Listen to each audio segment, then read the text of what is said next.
Parents, pernah nggak sih lihat anak yang sebenarnya pinter, punya potensi, tapi pas disuruh tampil di depan kelas, langsung gugup, nunduk, dan bilang nggak bisa. Padahal kita tahu dia mampu. Tapi kok kelihatannya dia nggak pede ya? Confidence atau rasa percaya diri itu bukan bawaan lahir. Dan ketika anak nggak punya kepercayaan diri, seringkali orang tuanya mikir, dia tuh kurang latihan aja. Harus dibiasain ngomong dong. Atau dia tuh pemalu banget nurun dari mamanya. Tapi percaya atau enggak, kurangnya percaya diri itu bisa jadi bukan karena faktor luar. Tapi karena suara dalam yang terus bilang, aku nggak cukup baik. Hari ini kita akan bahas lebih dalam. Let's be honest parents, banyak dari kita yang anggap anak yang aktif sama dengan anak yang percaya diri. Anak yang suka tampil sama dengan pasti punya self-esteem yang tinggi.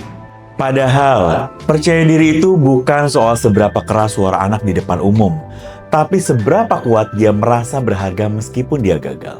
Kalau anak tampil berani tapi habis itu dihantui rasa malu karena salah jawab, itu bukan confidence, itu performatif. Dan banyak anak yang kayak gitu, luarnya berani tapi di dalamnya rapuh. Confidence yang sehat itu datang dari kombinasi 3 hal. Yang pertama, sense of competence. Anak tahu bahwa dia punya skill tertentu meski belum sempurna. Yang kedua, sense of acceptance. Dia tahu bahwa dia diterima apa adanya even when he or she fails. Yang ketiga, sense of identity. Dia tahu siapa dirinya dan dia comfortable dengan itu. Sayangnya banyak anak kehilangan ketiganya karena dibesarkan dalam lingkungan yang terlalu perfeksionis atau terlalu membanding-bandingkan. Let me break it down for you. Ada 4 hal yang sering kali membuat anak kehilangan kepercayaan dirinya. Ini hal-hal yang sering gak kita sadari tapi dampaknya besar. Yang pertama, terlalu sering dibandingkan. Tuh lihat, kakak kamu aja bisa. Kenapa kamu gak kayak si A sih? Comparison kills uniqueness. Anak jadi mikir, aku gak cukup.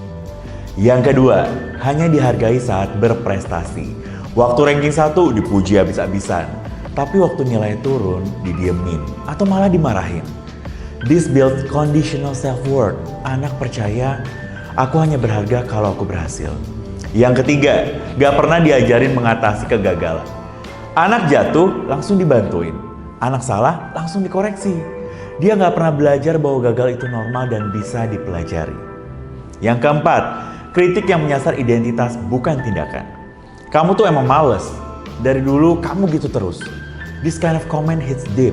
Anak akhirnya ngebawa label itu ke dalam identitas dirinya. So, what can we do as parents?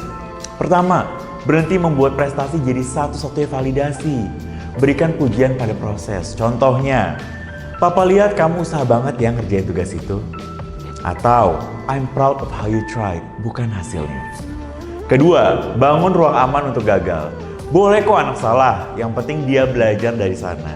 Tanya, menurut kamu apa yang bisa kamu perbaiki lain kali? Atau apa yang kamu pelajari dari ini?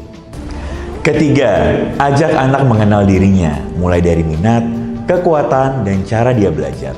Bukan semua anak suka public speaking, tapi semua anak butuh tahu bahwa mereka punya value. That's how you build confidence from within. Di Raising, kita percaya bahwa confidence anak bukan sesuatu yang ditekan dari luar, tapi sesuatu yang dibangkitkan dari dalam.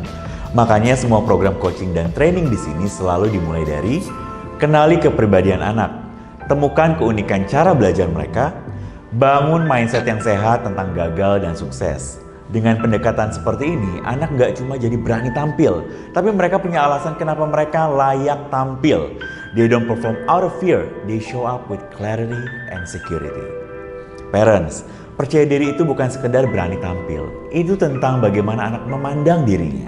Dan tugas kita bukan bikin mereka jadi anak sempurna, tapi bantu mereka jadi versi terbaik dari dirinya dengan cara yang sehat dan penuh kasih. Kalau parents pengen tahu lebih banyak tentang bagaimana bantu anak bangun kepercayaan diri dari dalam, feel free to reach out ke tim Raising. Kita di sini bukan cuma untuk ngajar, tapi buat berjalan bareng sama parents. Thank you and see you in the next video.